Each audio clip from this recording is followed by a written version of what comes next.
ملت اسلامیہ السلام علیکم ورحمۃ اللہ وبرکاتہ۔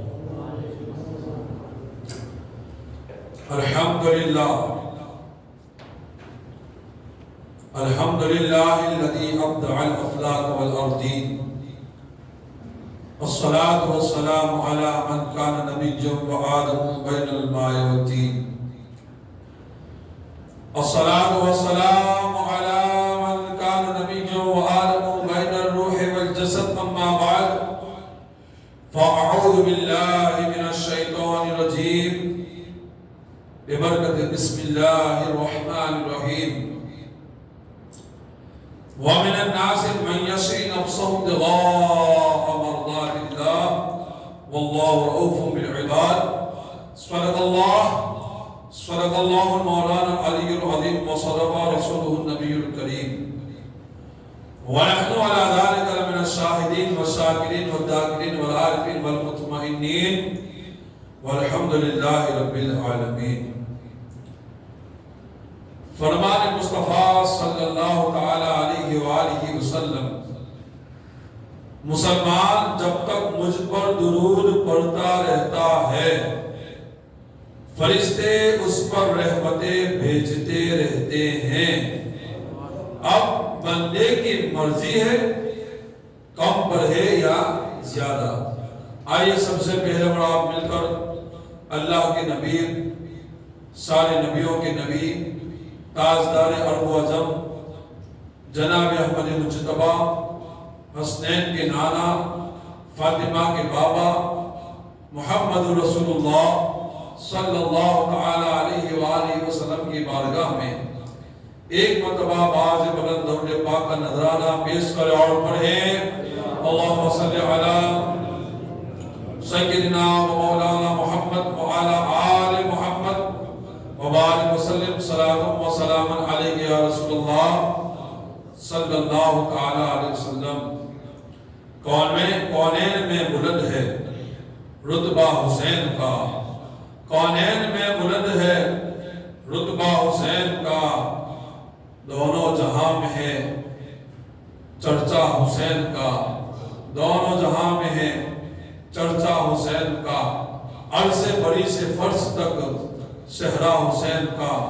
کونین میں بلند ہے رتبہ حسین کا، کونین میں بلند ہے رتبہ حسین کا، عرض سے زمین سے فرش تک صحرا حسین کا، عرض سے زمین سے فرش تک صحرا حسین کا۔ حضرات محترم، آپ کے سامنے انشاءاللہ وقت تو بہت مختصر ہے اور داستان کربلا یہ بہت لمبی داستان ہے، صدیوں سے اس کا چرچا ہمارے سامنے موجود ہے، مگر آپ کے سامنے کچھ باتیں عرض کروں گا۔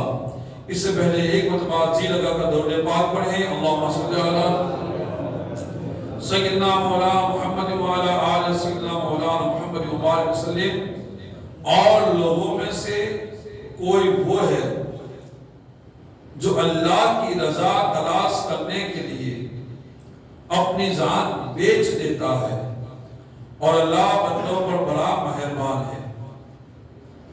سب جانتے ہیں، سب کو پتا ہے، سب کو معلوم ہے، 10 محرم الحرام ہجری سن 61 کو کربلا کے میدان میں تاریخ انسانی کا ایسا دردناک سانحہ یعنی جنگ ہوئی، پیش آیا، جس کی مثال آج تک نہیں ملتی ہے۔ اس روز سے لے کر یعنی سن ہجری 61 سے لے کر آج سن ہجری 1447 شروع ہوئی، اس روز سے لے کر آج تک اہل بیت پاک کے اطہار پر ظلم کے جو پہاڑ توڑے گئے، آج تک اس کا کسب یعنی درد دلوں میں موجود ہے۔ آج بھی لوگ اس درد کو محسوس کرتے ہیں، ورنہ چند دنوں کا واقعہ لوگ بھول جاتے ہیں۔ چند دنوں سے پہلے کیا ہوا تھا کسی کو معلوم نہیں ہوتا ہے، مگر کربلا کی داستان شہادت امام حسین اور بھی دیگر شہادتیں سن ہجری 61 میں ہوئی، وہ واقعہ ہزاروں سال بیت گئے، آج بھی مسلمانوں کے دل کے اندر تازہ نظر آتا ہے، آج بھی مسلمان اس کو درد کے ساتھ یاد کرتا ہے۔ درد تو کیا بلکہ داستان سن کر لوگ اپنی آنکھوں سے آنسو بہا لیتے ہیں، لوگ اپنے آنکھوں سے آنسو بہا دیتے ہیں۔ اور وہ لوگ کیسے تھے، ان کا درد آج بھی موجود ہے۔ آج بھی ہم کربلا کے دردناک واقعات کو سنتے ہیں، پڑھتے ہیں، اور اہل کربلا پر پانی بند کیا جانا، تپتے صحرا پر وارثان کوثر و سلسبیل کا پیاس برداشت فرمانا، حضرت علی اصغر کے گلے مبارک پر لگنے والا وہ تیر، علی اکبر کی جوانی پر داد شجاعت دیتے ہوئے شہادت کو گلے لگانا، نیک خواتین کا یعنی نیک عورتوں کا اس قیامت نما منظر کے اندر بھی پردہ داری اور حیا کا پاس رکھنا اور خیال فرمانا، اور آخر میں امام عالی مقام، امام کسنا کام، امام عرش مقام، امام حسین رضی اللہ تعالی عنہ کا دین کی سر بلندی کے خاطر سر مبارکہ نذرانہ پیش کرنا، اس قیامت نما واقعے کو صدیاں گزر چکی ہے، کئی سال گزر چکے ہیں، آج بھی اس کا ذکر کرتے ہیں، آج بھی ان کو سنتے ہیں، آج بھی ان کو پڑھتے ہیں، تو عاشقوں کی آنکھوں سے عاشقوں کے آگے بھیگ جاتی ہے، اور سنیوں سے اور سینوں سے آیت بلند ہو جاتی ہے، اور دل کی ایک حسرت، مایوسی اور تمنا میں ڈوب جاتا ہے کہ کاش میں وہاں ہوتا تو میں بھی غلام حسین بن کر ان کے قدموں کے اوپر اپنے سر کو قربان کرتا ہوا نظر آتا ہے، ان کے سر کے اوپر، ان کے قدموں کے اوپر اپنے سر کو قربان کر دیتا۔ اہل بیت پاک اطہار اسی طریقے کا ایک واقعہ صرف یہ تمنا کی تھی۔ علامہ ابن جوزی رحمت اللہ تعالیٰ نے، بڑے محدث سے آپ لکھتے ہیں، ایک مرتبہ عمرو بن لیث رحمت اللہ تعالیٰ علیہ کے سامنے ان کی فوج جمع ہو گئی، فوج وہاں پر جمع تھی۔ آپ نے یعنی عمرو بن لیث نے اپنی فوج کی کثرت دیکھی، یعنی بہت زیادہ لوگ تھے، بہت لمبا لشکر تھا، تو حضرت عمرو بن لیث رضی اللہ تعالیٰ عنہ نے دل میں ایک غمگین آہ بڑھی، اور آہ بڑھنے کے بعد آپ نے کہا ایک کاش میں امام حسین کی شہادت کے وقت کربلا میں موجود ہوتا، اور میرے پاس اتنی فوج، اتنی آرمی ہوتی، تو میں اپنی جان اور اپنی شان و شوکت اور ساری فوج کو ان کے قدموں پر قربان کر دیتا، ان کی میری فوج کو، میری جان کو بھی اور میری فوج کو بھی ان کے نام پر قربان کر دیتا۔ کاش میں کہاں ہوتا، میدان کربلا کے اندر۔ حضرت عمرو بن لیث رضی اللہ تعالیٰ عنہ، آپ کا انتقال ہو جاتا ہے، انتقال کے بعد کسی نے آپ کو خواب میں دیکھ کر پوچھا اللہ نے آپ کے ساتھ کیا معاملہ کیا، اللہ نے آپ کے ساتھ کیا سلوک کیا، اللہ نے آپ کے ساتھ کیا حساب فرمایا؟ حضرت عمرو بن لیث رضی اللہ تعالیٰ عنہ نے کہا وہی ایک خیال۔ کون سا خیال؟ یہ خیال کہ اگر میں اور میری فوج کربلا کے میدان میں ہوتی، صرف اتنا خیال دل میں آیا تھا کہ کربلا کے میدان میں ہوتی تو میں اپنا اور اپنی فوج کا سر امام حسین کے قدموں میں ڈال دیتا۔ یہ صرف خیال آیا تھا، اسی خیال کی بنیاد پر اللہ تبارک و تعالیٰ نے میری بخشش فرما دی، اللہ نے مجھے بخش دیا۔ حضرات محترم، یہ ہے محب اہل بیت، یہ ہے اللہ کے نبی کے گھر والوں سے محبت، پیار، الفت کہ صرف ارادہ کیا، اللہ تبارک و تعالیٰ نے ان کی بخشش فرما دی۔ اللہ پاک ہم سب کو بھی امام عالی مقام امام حسین کی سچی پکی ایمانی محبت نصیب فرمائے۔ اللہ تبارک و تعالیٰ ارشاد فرماتا ہے آیت کریمہ میں وَمِنَ النَّاسِ، اور لوگوں میں سے، یہاں لفظ من کا معنی ہے کچھ، یعنی کچھ لوگ، لوگوں میں سے کچھ لوگ، یعنی آگے جس مرتبہ و مقام کا ذکر آنا ہے اس کی تمنا بہت لوگ کرتے ہیں، لیکن عملی طور پر اس پر پہنچنے والے بہت تھوڑے لوگ ہوتے ہیں۔ مثال کے طور پر 100 لوگ تمنا کرتے کہ ہمیں شہادت مل جائے، مگر 100 لوگوں میں سے 20 لوگ ہی ایسے ہوتے ہیں کہ وہ تمنا کو پہنچ جاتے ہیں۔ یعنی کچھ لوگ ایسے ہوتے ہیں کہ جو یہ منصب کو پا لیتے ہیں، مقصد کو حاصل کر لیتے ہیں۔ حضرات محترم، آگے اللہ فرماتا ہے من یشری نفسہ، کچھ لوگ ہی ایسے ہیں، کوئی وہ ہے جو اپنی جان بیچ لیتا ہے، اپنی جان بیچ لیتا ہے۔ یعنی اونچا مقام کیا ہے؟ اپنی جان کو بیچ دینا۔ ویسے اپنی جان ہر کوئی بیچتا ہے، ہر کوئی اپنی جان بیچتا ہے۔ اس دنیا میں بڑی سے بڑی، چھوٹی سے چھوٹی کوئی کامیابی پانی ہو، بلکہ فضول سے فضول ترین بھی کوئی کام کرنا ہو تو اس کی بہت بڑی قیمت دینی پڑتی ہے۔ دنیا میں بڑا سا بڑا کام کرنا ہے، اس میں آپ کو کچھ نہ کچھ خرچ کرنا پڑے گا، اور فضول ہی صحیح اس میں بھی آپ کو کچھ نہ کچھ بیچنا پڑے گا۔ یہاں فارغ بیٹھنا بھی مفت نہیں ہوتا، اس کے لیے بھی انمول ترین چیز یعنی اپنی سانس لگانی پڑتی ہے۔ کوئی انسان ایسے بیٹھا رہے گا، کوئی کام نہیں کرے گا، پھر بھی اس کو اپنی سانس کی قربانی دینی پڑے گی۔ حضرات محترم، یہ ساری باتیں آپ کو آگے سمجھ میں آئے گی، اس لیے دھیان رکھے باتوں کے اوپر۔ یوں اپنی جان کو ہر کوئی بیچتا ہے، یعنی اپنی سانسیں ہر کوئی خرچ کرتا ہے، کوئی دنیا کمانے کے لیے، کوئی دنیا بنانے کے لیے، کوئی عہد و منصب کے لیے، کوئی مال و دولت کے لیے، کوئی محض فضول میں اپنی سانس کو ہر کوئی خرچ کرتا ہے اور کرتا رہے گا۔ یہ جو تھوڑے ہیں، یعنی وَمِنَ النَّاسِ، یہ لوگ جو تھوڑے ہیں، 100 میں سے جو 20 ہے، وہ کیا کرتے ہیں؟ اپنی جانیں بیچتے ہیں۔ کس چیز کے بدلے میں؟ کیا دنیا خریدنے کے بدلے میں؟ کیا دنیا حاصل کرنے کے بدلے میں؟ کیا ماجاؤ منصب کو حاصل کرنے کے بدلے میں؟ نہیں نہیں، اللہ کہتا ہے ابتغاء مرضات اللہ۔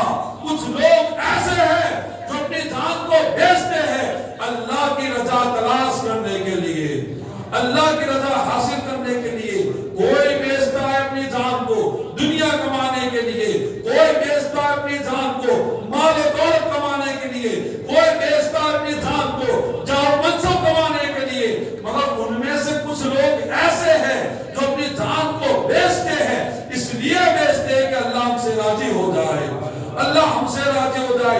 ابتغاء مرضات اللہ، اللہ کی رضا تلاش کرنے کے لیے، اور یہ اپنی جانیں بیچ دیتے ہیں۔ مقصد کیا ہوتا ہے؟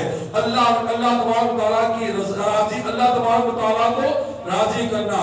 واللہ رؤوف بالعباد، اور یہ اللہ بندوں پر بڑا مہربان ہے۔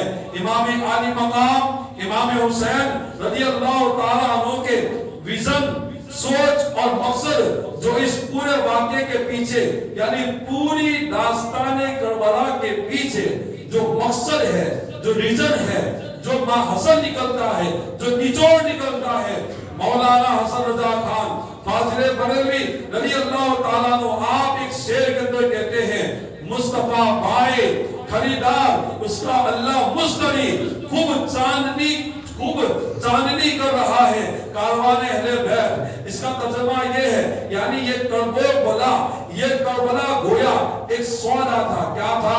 ایک سودا۔ اس میں جو بیچنے والے ہیں وہ ہمارے نبی صلی اللہ تعالی علیہ وآلہ وسلم ہیں، جو بیچنے والے ہیں، سودا کرنے والے ہیں، وہ ہمارے نبی کی ذات ہے، اور خریدنے والی ذات اللہ تبارک و تعالیٰ کی ہے، اللہ تعالیٰ کی ہے۔ مطلب کہ سبھی بولے سبحان اللہ۔ بیچنے والے مصطفیٰ ہے، خریدنے والی ذات اللہ تبارک و تعالیٰ کی ہے، اور جو بکے ہیں یعنی جنہوں نے اپنی جانیں پیش کی ہے وہ اولاد مصطفیٰ ہے، وہ امام حسین رضی اللہ تعالیٰ عنہ ہے، وہ حضرت عباس لمبردار رضی اللہ تعالیٰ عنہ ہے، وہ حضرت قاسم بن حسن رضی اللہ تعالیٰ عنہ ہے، وہ علی اکبر رضی اللہ تعالیٰ عنہ ہے، وہ علی اصغر رضی اللہ تعالیٰ عنہ ہے، وہ ان کے غلام ہے، وہ خاندان اہل بیت ہے۔ بیچنے والی ذات کا نام مصطفیٰ اور خریدنے والی ذات کا نام اللہ تبارک و تعالیٰ، اور جس کو بھیجا جا رہا ہے وہ اولاد مصطفیٰ صلی اللہ تعالی وسلم، اس عظیم الشان قربانی کے لیے مصطفیٰ جان رحمت صلی شہید پیارے اور محبوب ترین نوازے اس کو پیش کیا، اللہ پاک نے اس قربانی کو اپنی بارگاہ میں قبول فرما دیا، اور قبول فرمانے کے بعد کیا انعام عطا فرمایا؟ امام حسین کو سید الشہداء کا لقب عطا فرما دیا، سید الشہداء رضی اللہ تعالی عنہ کا لقب عطا فرما دیا۔ حضرات محترم، تو اللہ تبارک و تعالیٰ یہ خریدنے والا ہوا، اور محمد مصطفیٰ یہ بیچنے والے ہوئے۔ وہ مال کون سا تھا؟ اولاد مصطفیٰ۔ تو کچھ لوگ ایسے ہوتے ہیں جو دنیا خریدنے کے لیے اپنی جان کو پیش کرتے ہیں، کچھ لوگ ایسے ہوتے ہیں جو مال و دولت کو خریدنے کے لیے اپنی جان کو پیش کرتے ہیں، کچھ لوگ ایسے ہوتے ہیں جو دنیا کے منصب اور عہدے کو خریدنے کے لیے اپنی جان کو پیش کرتے ہیں، مگر قرآن کہتا ہے ابتغاء مرضات اللہ۔ اور کچھ لوگ ایسے ہوتے ہیں جو اپنی جان کو بیچتے ہیں اللہ کی رضا خریدنے کے لیے، اللہ کی رضا حاصل کرنے کے لیے۔ تو کربلا کے میدان کے اندر یہی تو ہوا۔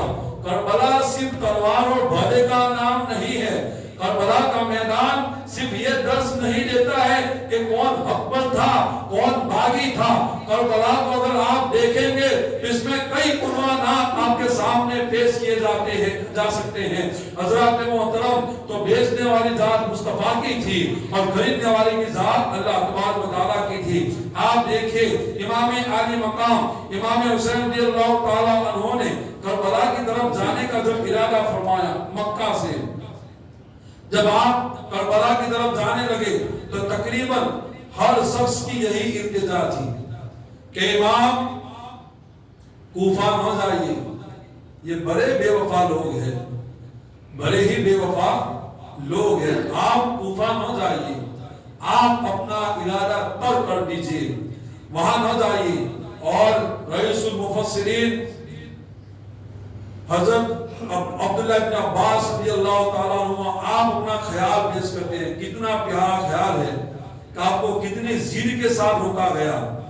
امام عالی مقام کی بارگاہ میں انتہائی ادب کرتے تھے، انہوں نے کہا، عرض کر دیا، یہاں تک عرض کر دیا کہ اگر مجھے معلوم ہوتا کہ آپ سے ہاتھا پائی کروں، یعنی آپ کے ساتھ لڑوں، حالانکہ لڑتے نہیں تھے، یہ اپنا خیال پیش کر رہے ہیں کہ میں امام حسین سے ہاتھا پائی کروں، میں لڑوں تو اور وہ رک جائیں تو میں ضرور یہ کر لیتا، ضرور میں یہ کر لیتا، مگر آپ کو کوفہ کی طرف جانے نہ دیتا۔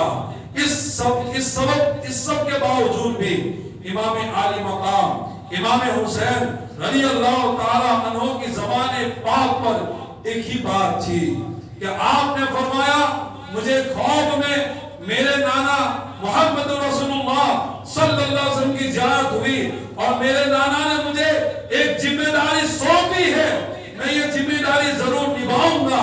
پوچھا گیا، امام وہ کون سی ذمہ داری ہے، وہ کون سا آپ کے اوپر بوجھ ہے جس کو آپ کے نانا نے آپ کے کندھے کے اوپر ڈالا ہے؟ فرمایا یہ راج ہے، راج کو راج میں رہ دے دو، جو میں جیتے جی کسی کو نہیں بتاؤں گا۔ جس نے حق کربلا میں ادا کر دیا، اپنے نانا کا وعدہ وفا کر دیا، جس نے امت کے خاطر فدا کر دیا، گھر کا گھر سب سپرد خدا کر دیا، اس حسین ابن حیدر پہ لاکھوں سلام۔ اپنے راج کسی کو نہیں کہا بلکہ اپنی جان کو لٹا دیا، اپنی جان کو اللہ تبارک و تعالیٰ کی بارگاہ میں دین خاطر کے لیے آپ نے لٹا دیا۔ اور امام عالی مقام سے پوچھو کہ امام عالی مقام رضی اللہ تعالیٰ عنہ صرف ہاتھ کا معاملہ تھا، یزید کی بیعت کا معاملہ تھا، آپ ہاتھ دے دیتے تو کیا نقصان ہوتا، آپ ہاتھ دے دیتے تو کیا نقصان ہوتا؟ امام عالی مقام رضی اللہ تعالیٰ عنہ ہمیں عالم خوف میں جواب دیں گے، یہ ہاتھ کوئی معمولی ہاتھ نہیں تھا، آپ کے سامنے اس ہاتھ کو لینے کے لیے 22,000 کا لشکر موجود تھا، 22,000 کا لشکر لڑنے کے لیے آیا تھا۔ امام عالی مقام کا ہاتھ کتنا قیمتی ہے دیکھو، سمجھو، غور کرو۔ امام عالی مقام کے سامنے اس ہاتھ کو لینے کے لیے 22,000 کا لشکر سامنے موجود موجود تھا. اگر امام عالی مقام ہاتھ دے دیتے تو 72 چھوڑ دیتے تو کیا نقصان ہوتا؟ آپ کے پاس 72 لوگ تھے, سامنے 22,000 کا لشکر تھا. اب بتاؤ صرف ہاتھ دینے کا معاملہ تھا, 22,000 آپ کے ہو جاتے, یہ 72 چھوٹ جاتے تو کیا نقصان ہوتا؟ مگر یہ ہاتھ کوئی معمولی ہاتھ نہیں تھا. اس ہاتھ کے پیچھے حضرت آدم علیہ السلام کی عزت تھی. اس ہاتھ کے پیچھے نوح علیہ السلام کی بھی عزت تھی. اس ہاتھ کے پیچھے حضرت موسیٰ علیہ السلام کی بھی عزت تھی. اس ہاتھ کے پیچھے حضرت سلیمان علیہ السلام کی حکومت کی عزت تھی. اس ہاتھ کے پیچھے حسن یوسف کی عزت تھی. اس ہاتھ کے پیچھے ابراہیم خلیل اللہ علیہ السلام کی قربانیوں کی عزت تھی. حضرات محترم, اس ہاتھ کے پیچھے حضرت اسماعیل علیہ السلام کے صبر کا بھی معاملہ تھا. اس ہاتھ کے پیچھے ہر ایک نبی کے معاملات تھے. اور اس ہاتھ کے پیچھے محمد رسول اللہ صلی اللہ علیہ وسلم کی عزت, ان کی آبرو, ان کی عزت, ان کی وقار کا معاملہ تھا. اگر امام حسین اپنا ہاتھ ایک فاسق کے ہاتھ پر, ایک فاجر کے ہاتھ پر, ایک باغی کے ہاتھ پر, ایک زانی کے ہاتھ پر, ایک شرابی کے ہاتھ پر اپنا ہاتھ دے دیتے تو دنیا دلیل کام کر, دنیا کی سامنے ایک دلیل پیدا ہو جاتی. اور اس ہاتھ کو اگر دے دیتے تو بہت بڑا نقصان ہو جاتا. آپ کا ہاتھ دینا لوگوں کے سامنے دلیل بن جاتا.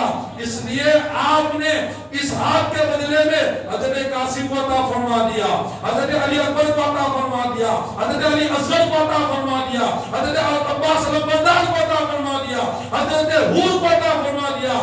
تمام لوگوں کو آپ نے اس ہاتھ کے بدلے میں عطا فرما دیا. اور سب کو کوئی نہ بچا تو اپنی جان کو بھی ہاتھ تو نہ دیا, اپنی جان کو اللہ کی راہ میں قربان کروا دیا, اپنی جان کو اللہ کی راہ میں قربان کروا دیا. ہاتھ بڑا قیمتی تھا, آپ نے جان دینا میں گوارا کیا مگر اپنے ہاتھ کو یزید کے ہاتھ میں نہ عطا فرمایا. حضرات, اس لیے حضرت امام حسین رضی اللہ تعالیٰ عنہ نے اپنے ہاتھ کو تاکہ حسین اگر ہاتھ دے دیتے تو دوسرا حسین پیدا نہ ہوتا جس کو واپس لاتا. اس لیے امام حسین نے اپنے ہاتھ کو نہیں دیا. آپ نے یہ ساری قربانیاں کیوں دی؟ آپ نے مدینہ چھوڑا, مکہ چھوڑا, کوفہ چلے گئے, یہ سارے معاملات کیوں ہوئے؟ کیا آپ مدینہ نہیں لے سکتے تھے؟ کیا آپ ہاتھ دے کر آپ مدینہ شریف میں اپنی زندگی نہیں بسر کر سکتے تھے؟ مگر کسی سائی نے کہا ہے مجھے جانا پڑے گا عظمت اسلام کے خاطر, اپنے نام کے لیے نہیں, اپنے کنبے کے نام کے لیے نہیں, میرے لیے نہیں. امام حسین کہتے ہیں مجھے جانا پڑے گا عظمت اسلام کے خاطر, نبی کے دین کے خاطر, خدا کے نام کے خاطر. اور امام علی مقام اگر آپ نہیں جاتے ہیں تو کیا نقصان ہوتا ہے؟ آپ آگے کہتے ہیں نہیں جاتا تو پھر حیدر کے گھر کی آن جاتی ہے. یہ گھر ایسا گھر ہے کہ جو قربانی دینا بھی جانتا ہے, سخاوت کرنا بھی جانتا ہے. آل نبی اولاد علی یہ گھر ایسا گھر ہے کہ جب بھی اسلام کے اوپر کسی نے انگلی اٹھائی ہے, جب بھی نظام مصطفیٰ پر کسی نے انگلی اٹھانے کی کوشش کی ہے, تو جان دینے کی بات آئی تو آل رسول سب سے پہلے نظر آتے ہیں, اولاد علی سب سے پہلے نظر آتے ہیں. اور کوئی بھوکا ہو, کوئی پیاسا ہو, کوئی منگ مانگنے والا ہو تو سخاوت کے اندر بھی آل رسول کا گھرانہ پہلے نظر آتا ہے. اسی لیے تو ہمیں کہا گیا قُلْ لَا أَسْأَلُكُمْ عَلَيْهِ أَجْرًا إِلَّا الْمَوَدَّةَ فِي الْقُرْبَى. اے محبوب, آپ اپنی امت سے کہہ دیجئے کہ میرے گھر والوں سے پیار کریں, میرے صدقے میں تمہیں سب کچھ ملا, قرآن ملا, میرے صدقے میں تمہیں اسلام ملا, میرے صدقے میں تمہیں جان ملی, اولاد ملی, دنیا کی ساری نعمتیں ملی. اللہ کے نبی فرماتے ہیں اس کے بدلے میں کچھ نہیں چاہتا ہوں, صرف اتنا چاہتا ہوں اِلَّا الْمَوَدَّةَ فِي الْقُرْبَى کہ تم میرے گھر والوں سے پیار کرنا, تم میرے گھر والوں سے محبت کرنا. امام علی مقام سے پوچھو اگر آپ نہیں جاتے تو کیا نقصان ہوتا؟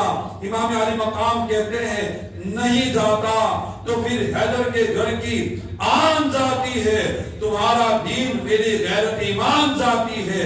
میں جاتا ہوں دنیا میں وفا کا نام رہ جائے، میں چاہتا ہوں کہ دنیا میں وفا کا نام رہ جائے، میرا کچھ نہ رہے، میرا قاسم نہ رہے چلے گا، میرا علی اکبر نہ رہے چلے گا، میرا علی اصغر نہ رہے چلے گا، میرے بھائی عباس علمبردار نہ رہے چلے گا، مسلم نہ رہے چلے گا، ان کے دو شہزادے ابراہیم اور محمد نہ رہے چلے گا، میرے بھانجے اور محمد نہ رہے چلے گا، سب کچھ چلے گا، میرے غلام نہ رہے چلے گا، خود میں نہ رہوں چلے گا، میرا کچھ نہ رہے چلے گا، لیکن خدا کا نام رہ جائے، لیکن خدا کا نام رہ جائے تو میں جا رہا ہوں اسلام کے خاطر، میں جا رہا ہوں اللہ کے نام کے خاطر۔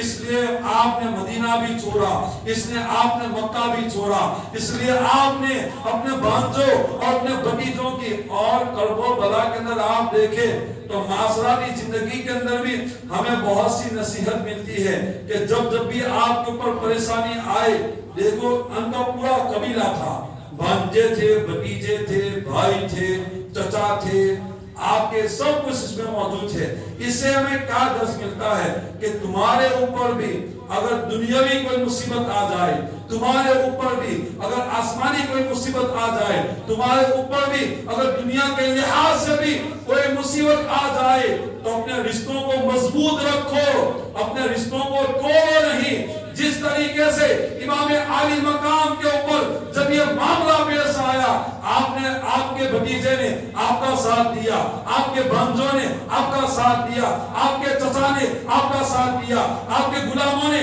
آپ کا ساتھ دیا، آپ کے ساتھیوں نے آپ کا ساتھ دیا، اور ساتھ ایسا دیا کہ آپ کے نام کے اوپر اپنی قربانی پیش کر دی، اپنی جانوں کو پیش کر دیا۔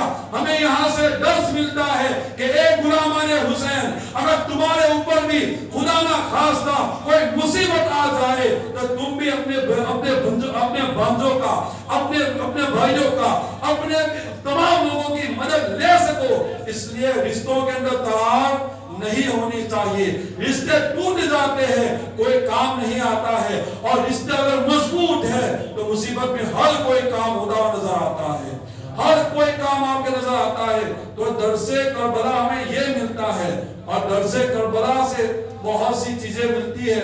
وقت ہو چکا ہے، انشاءاللہ آئندہ جمعہ بھی یہی کتاب رہے گا، اس لیے اپنے رشتہ داروں سے اچھا سلوک کرے، اچھا ان کے ساتھ رشتہ رکھے۔ جس طریقے سے امام علی مقام کے خاندان سے ہمیں یہ سبق ملتا ہے کہ ان کے ساتھ ہم نے اچھا رشتہ کیا تو وہ کربلا کے میدان کے اندر ہمیں کام آئے۔ انشاءاللہ عاشوراء کی نماز، عاشوراء کی بڑی فضیلت ہے، مگر وقت ہو چکا ہے۔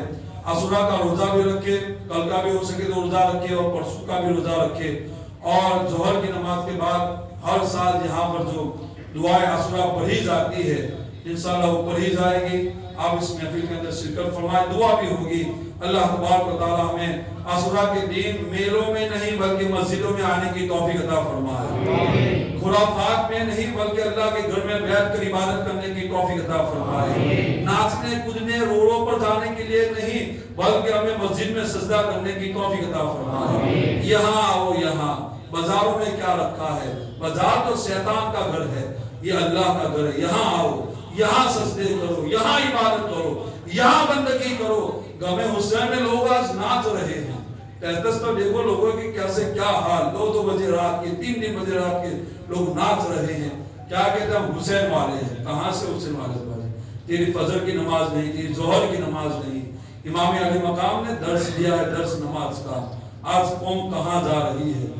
آج قوم کدھر جا رہی ہے؟ آپ کی سوچ تو بدلو، آپ کا رویہ، آپ کا طریقہ، آپ کیا کر رہے ہو پہلے سوچو تو صحیح کہ ہم کیا کر رہے ہیں، کون سا عمل کر رہے ہیں۔ کیا ہم حسین والا عمل کر رہے ہیں یا یزید والا عمل کر رہے ہیں؟ ذرا سوچو تو صحیح۔ اللہ نے آپ کو عقل دی ہے، فہم دیا ہے، سوچ سمجھ سب کچھ عطا فرمایا ہے۔ کیا کر رہے ہو بھائیو، کیا کر رہے ہو؟ ایک نماز تک نہیں پڑھتے ہیں اور دامن حسین کا نعرہ لگا رہے ہو۔ شرم نہیں آتی ہے آپ لوگوں کو؟ یہ سارے کھیل کود کرتے ہو تمہیں شرم نہیں آتی ہے؟ جو اسلام خود کے اوپر تکلیف پہنچانا گناہ بتاتا ہے کہ اپنے آپ پر تکلیف نہ پہنچاؤ، بلیڈ مار کر، چھری مار کر، تلوار مار کر اپنے سینے کو چاک کرتے ہو، شرم نہیں آتی ہے تم لوگوں کو؟ کتنا گندا یہ کام ہے۔ اسلام تو یہ درس دیتا ہے کہ خود کو کیوں تکلیف میں ڈالتے ہو. اسلام اس کو گناہ بتاتا ہے اور کہتے ہیں کہ ہم غم حسین میں کر رہے ہیں. یہ کہاں کی حسینیت ہے؟ اس لیے سے خرافات سے بچے. اللہ سب کو ہدایت عطا فرمائے. کھڑے ہو جائے سنتے مقتدا فرمائے.